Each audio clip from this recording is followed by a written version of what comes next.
Hemen Öğrenelim kanalından herkese merhaba. Arkadaşlar daha önceki yapmış olduğum video paylaşımlarından sonra çok fazla yorum aldım. Open English'e nasıl çalışıyorsun diye. Ben sizlere yüzeysel olarak bu videoda Open English ile nasıl İngilizce öğreniyorum bunlarla ilgili bir video paylaşmış olacağım.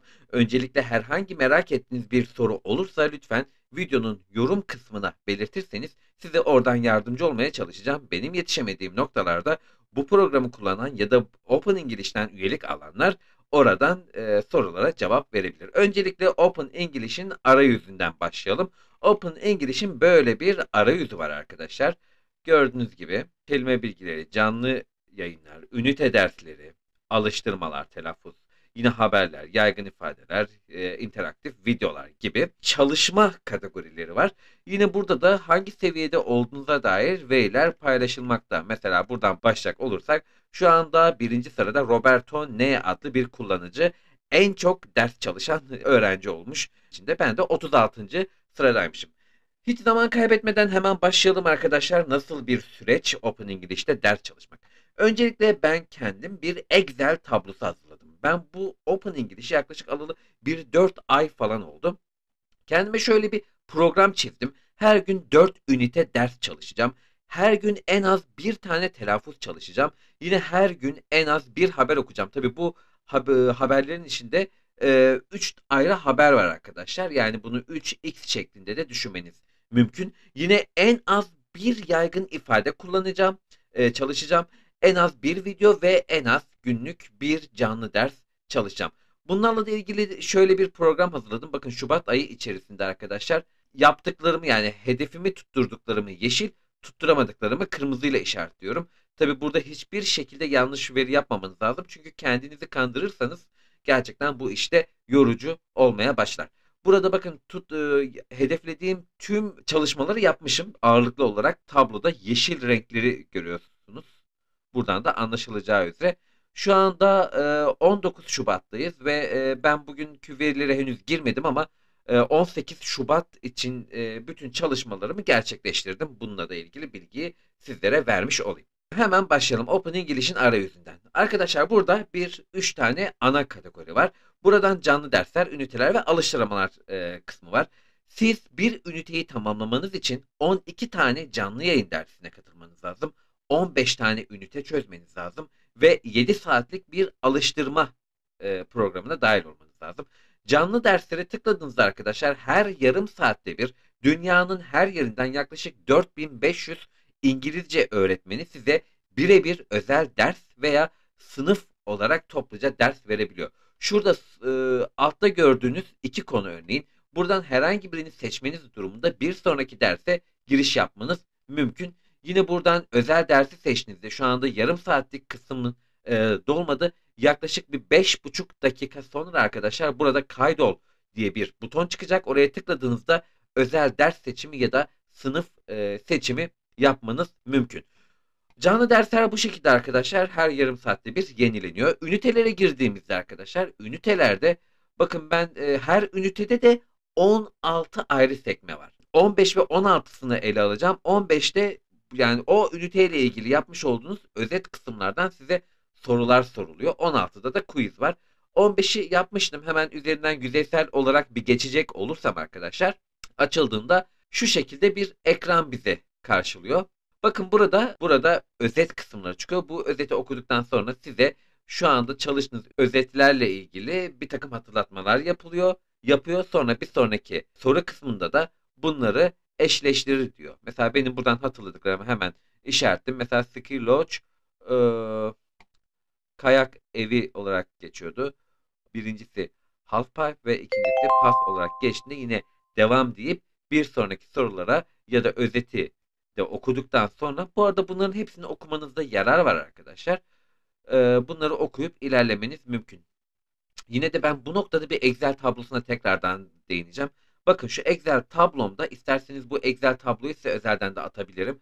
Burada şöyle bir tablo oluşturmuştum kendime. Bu programı az önce anlattım. Şurada vocabulary yani bilmediğim kelimeleri buraya yazıyorum. Türkçe anlamlarını karşısına yazıyorum. Yine şurada another diğer notlarım var. Burada da herhangi bir yerde cümleyi Türk çevirmeye çalıştığım kısımlarda zorlandığım cümlelerin İngilizcelerini ve Türkçe karşılıklarını Open English referansını alarak buraya yazıyorum arkadaşlar. Yine önemli gördüğüm yerler içinde not ekliyorum. Bakın burada ne yazmışım? To fiillerde for ise isimlerden önce kullanılır. To ve for için anlamına gelir. Bununla ilgili bir not yazmışım. Bu tip notları da buraya ekliyorum ve ilerleyiş sağlıyorum. Bakın şu ana kadar 420 tane kelime yazmışım. Yine burada önemli olan kelimeleri, İngilizce'de en çok karşımıza çıkan bazı kelimeleri not aldım. Burada da onu da important olarak yazdım ve ben bu important olarak kaydettiğim Excel sayfasını A3 boyutunda çıktısını alıp odamın duvar kısmına asacağım ve sık sık karşımda güncel olarak kalması için. Az önce de bahsettiğim kelime bilgilerini yazıyorum. Her kelime bilgisini yazdığım sayfa yaklaşık 50 satırdan oluşuyor ve bugüne kadar 17 arkadaşlar yaklaşık 4 ayda 17 sayfa, her satırda 150 kelime olmak üzere arkadaşlar. Burada 17 sayfa anlamını bilmediğim kelimeleri not almışım. Onu da hemen hesaplamak 150 her sayfada 150 kelime olduğu için 150 çarpı 17 sayfa hesap ettiğimde yaklaşık 2550 kelime çıkarttığım görülüyor, buradan anlaşılıyor.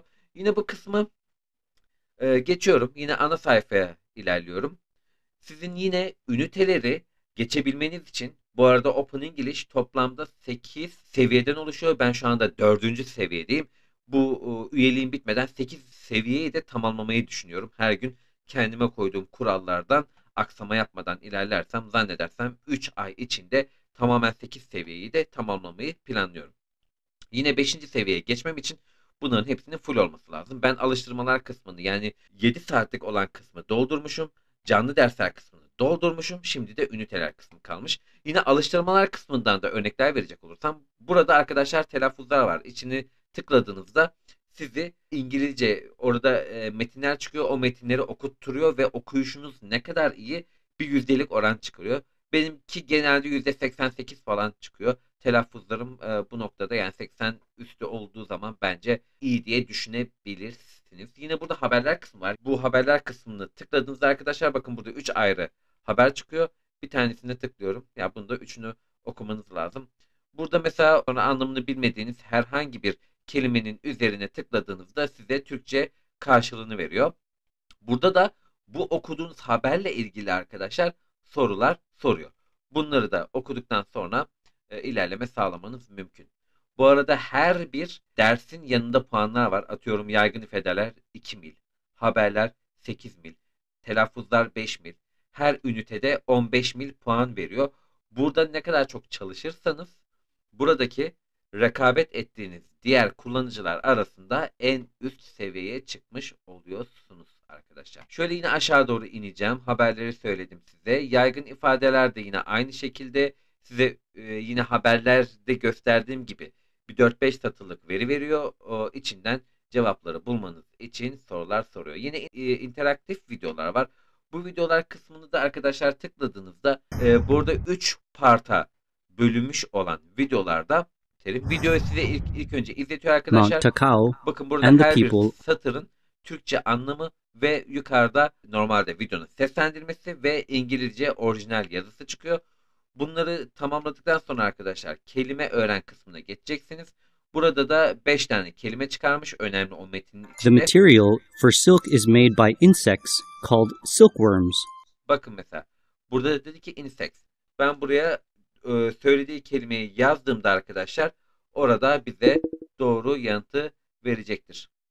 Yine son kısımda da interaktif videoların burada size her bir satırı The material konuşturuyor. for Örneğin, silk is made by insects called silkworms. İlk önce bu metni okudu, sonra siz okuyun diyor. Buraya tıkladığımda ben okuyacağım şimdi diyorum ve ilerliyorum. Tabii şu anda mikrofonum bağlı olduğu için benim konuşmamı da anlamadı ve okuma oranımı %0 olarak belirtti. Videolar kısmı da bu şekilde arkadaşlar.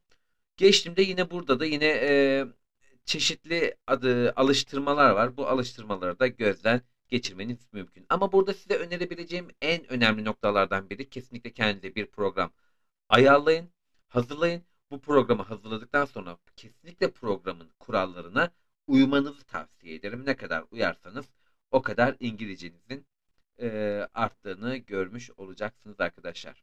Bakın ben Ekim ayının 13'ünden beri bu programa kayıtlıyım ve İngilizce için hiç aksatmadan çalışıyorum. Yoğun bir şekilde çalışıyorum. Zaman zaman yabancı arkadaşlar ediniyorum. Bu şekilde arkadaşlar. Yine Open English'in kullanımı ile ilgili başka sorular sormak isterseniz mutlaka videonun yorumlar kısmına yazmanızı öneririm. Video içeriğimizi beğendiyseniz lütfen videomuzu beğenmeyi ve kanalımıza abone olmayı unutmayın. Saygılar, sevgiler.